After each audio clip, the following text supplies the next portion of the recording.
Bonjour à tous. Dans cette vidéo, nous allons parler des troubles de l'équilibre acido-basique. Il s'agit d'une partie de l'item numéro 267 au programme de l'EDN de médecine selon la réforme du second cycle. Commençons par quelques rappels de chimie concernant le pH. pH, c'est l'abréviation de potentiel hydrogène. Concrètement, c'est la mesure de l'activité des protons dans une solution. Cela permet d'évaluer le degré d'acidité ou de basicité de cette solution. La formule mathématique du pH, c'est moins log de la concentration des protons, ce qui permet d'avoir une valeur qui est comprise entre 0 et 14. En chimie, on va parler de solution neutre lorsque le pH sera égal à 7, acide lorsqu'il sera inférieur à 7 et basique lorsqu'il sera supérieur à 7. Mais dans le corps humain, c'est un peu différent. En médecine, il y a une problématique qui est l'apport massif d'ion H+ via l'alimentation, qu'il faudra contrôler, puisque les quantités compatibles avec la vie des concentrations plasmatiques doivent être faibles, et en intracellulaire également. Du coup, le corps humain, et de manière générale les organismes vivants, ont mis en place des systèmes de tampons, dont le plus important est le couple acido-basique, acide carbonique, H2CO3, et bicarbonate, HCO3-, avec l'équation ci-dessus. H plus HCO3- va donner H2CO3 qui va donner CO2 plus H2O. Ce système tampon est un système ouvert puisque les acides générés vont être éliminés par la respiration et que les bicarbonates vont être régénérés petit à petit par les reins.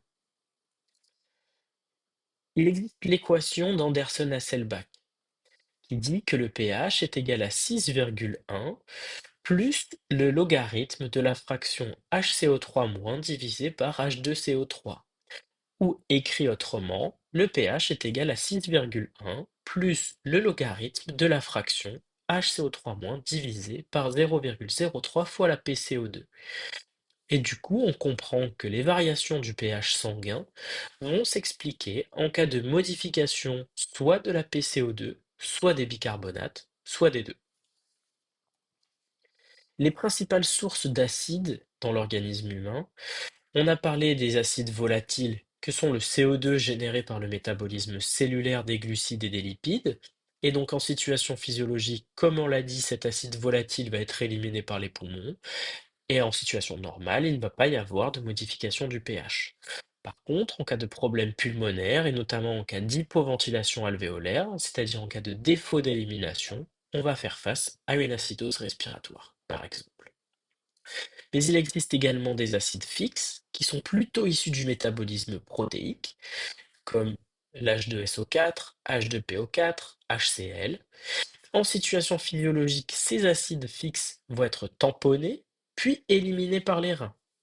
Et en cas de défaut d'élimination, par exemple d'insuffisance rénale sévère, on va faire face à une acidose métabolique. La gazométrie artérielle joue un rôle primordial dans l'exploration de ces troubles acido-basiques. Il faut avoir l'indication assez large en ce qui concerne les insuffisances respiratoires, aiguës ou chroniques, les états de choc, les troubles métaboliques, les intoxications et les comas, notamment les comas hypercapniques. Il est important de connaître les valeurs normales d'une gazométrie artérielle, avec un pH qui est compris entre 7,38 et 7,42, une PO2 entre 80 et 100, une PCO2 entre globalement 35 et 45, et des bicarbonates entre 22 et 26 millimoles par litre. Pour interpréter une gazométrie, cela se passe de manière classique en trois temps. La première étape consiste à identifier la présence d'une acidémie ou d'une alcalémie. La deuxième étape consiste à rechercher l'anomalie primitive, est-ce qu'elle est respiratoire ou métabolique? Et la troisième étape consiste à rechercher les mécanismes de compensation. Commençons par la première étape. Si le pH artériel est inférieur à 7,38, on va parler d'acidémie ou alors d'alcalose respiratoire décompensée. Si le pH est supérieur à 7,42, on va parler d'alcalémie ou bien d'alcalose respiratoire décompensée, ce sont des synonymes. Mais attention, une anomalie du pH n'est pas obligatoire pour parler d'acidose ou d'alcalose, en situation compensée par exemple. La deuxième étape, c'est de rechercher l'anomalie primitive. Est-ce qu'elle est respiratoire ou métabolique? De manière générale, il faut retenir que les surcompensations n'existent pas. Et donc l'anomalie primitive, c'est celle qui va dans le sens du pH en fonction du contexte clinique. L'anomalie primitive sera respiratoire, par exemple, en cas d'acidose avec une PCO2 élevée, ou encore en cas d'alcalose avec une PCO2 basse. Et on va parler d'anomalie primitive, par exemple, en cas d'acidose avec des bicarbonates abaissés, ou d'alcalose avec des bicarbonates élevés. La troisième étape va être d'évaluer la réponse compensatrice. En cas d'acidose métabolique, cela correspond donc, comme on l'a dit, à une baisse primitive des bicarbonates, et donc on va rechercher une hyperventilation compensatrice pour diminuer la PCO2 et équilibrer le pH. En cas d'acidose respiratoire, on l'a dit, ça correspond à une augmentation primitive de la PCO2, et il faut rechercher est-ce qu'il y a une génération compensatrice de bicarbonate par les reins. Généralement, cela se voit dans les situations un peu chroniques avec plus de 24 à 48 heures d'acidose respiratoire. Une alcalose métabolique, ça correspond à une situation d'augmentation primitive des bicarbonates et il va y avoir une compensation ventilatoire par une hypoventilation pour augmenter la PCO2 et donc diminuer le pH. Enfin, l'alcalose respiratoire, ça correspond à une diminution primitive de la PCO2 et il faut voir s'il y a une diminution compensatrice des bicarbonates.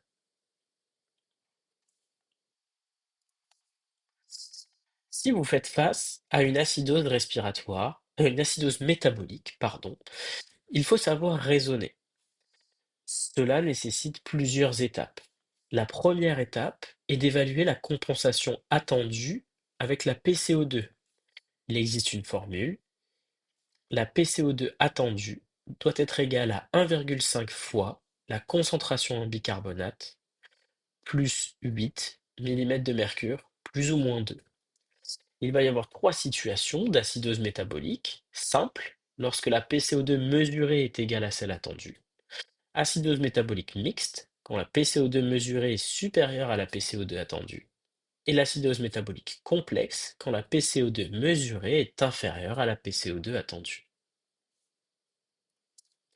La deuxième étape doit consister à calculer le trou anionique plasmatique.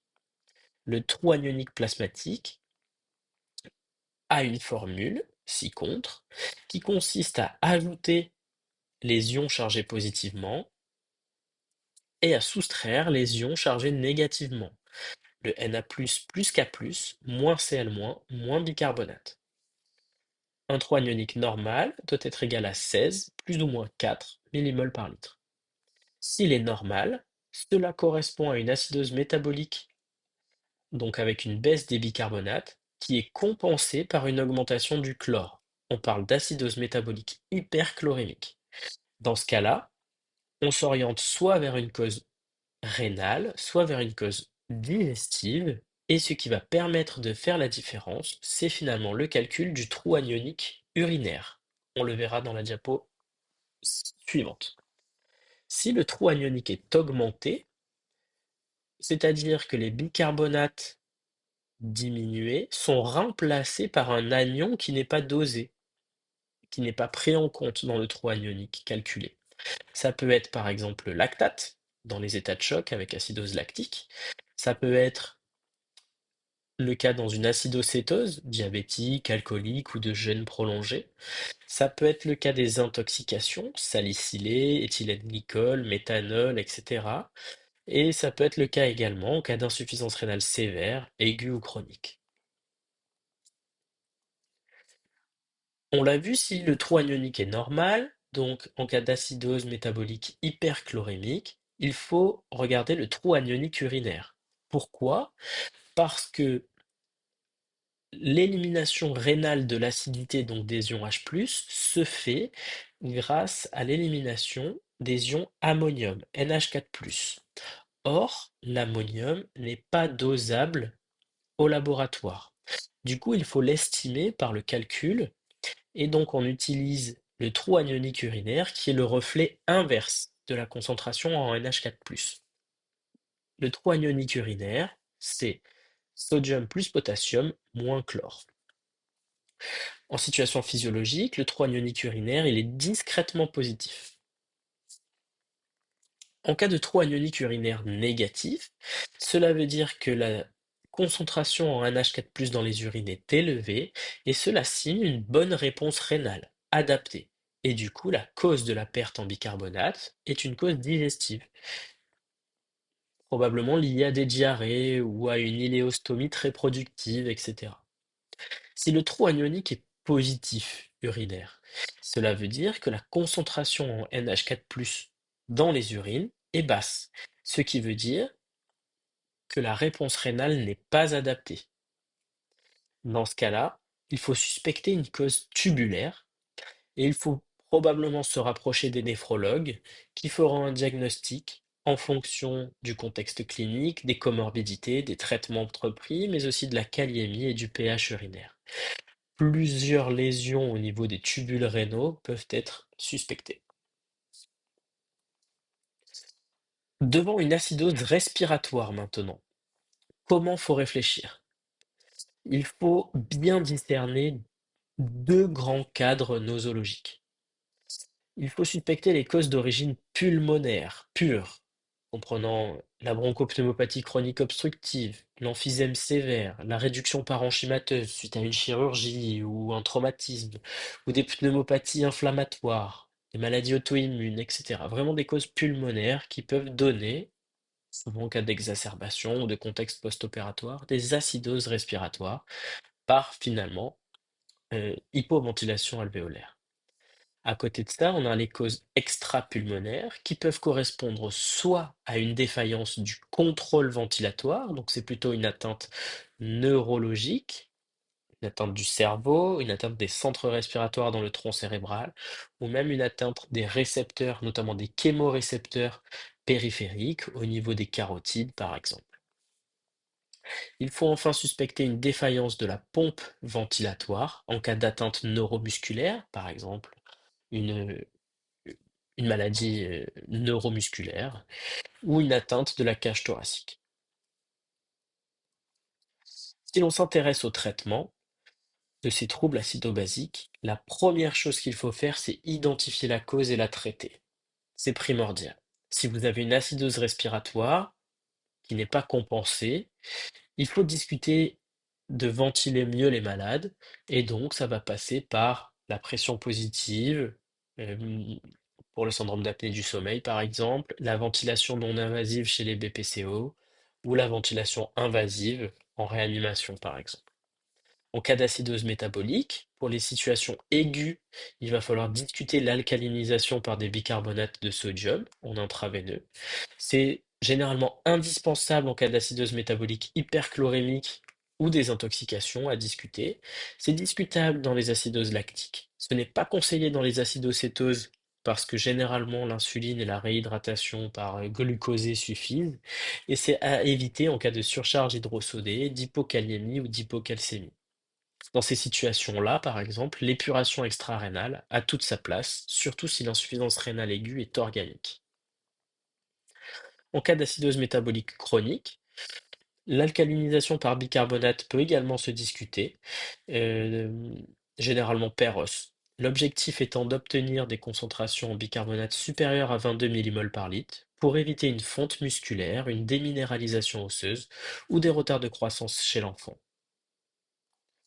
En conclusion, les troubles de l'équilibre absido-basique sont généralement la conséquence d'une pathologie aiguë décompensée. Ils peuvent être graves, voire mortels. Et donc il faut savoir les rechercher, c'est primordial, notamment dans les causes respiratoires, dans les états de choc, dans les intoxications, dans les troubles métaboliques, mais également dans les comas. Cela passe par la réalisation d'une gazométrie artérielle. C'est pourquoi il est primordial de connaître les valeurs normales et de savoir l'interpréter avec les trois étapes essentielles qui sont de reconnaître l'acidose ou l'alcalose, chercher l'anomalie primitive et chercher si les mécanismes compensateurs sont suffisants ou non. Il faut traiter la cause, c'est vraiment primordial. Généralement, s'il y a une acidose respiratoire décompensée, il faut discuter la ventilation non invasive ou invasive. S'il y a une acidose métabolique, il faut discuter soit l'alcalinisation par bicarbonate de sodium, soit la dialyse. Voilà, bon courage dans vos révisions.